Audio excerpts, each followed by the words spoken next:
សំឡាញ់ចាញ់កលប្រងផ្សេង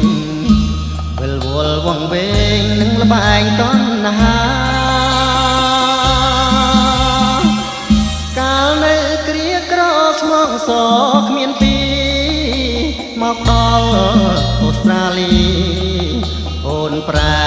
សាវ៉ាលេចប្តី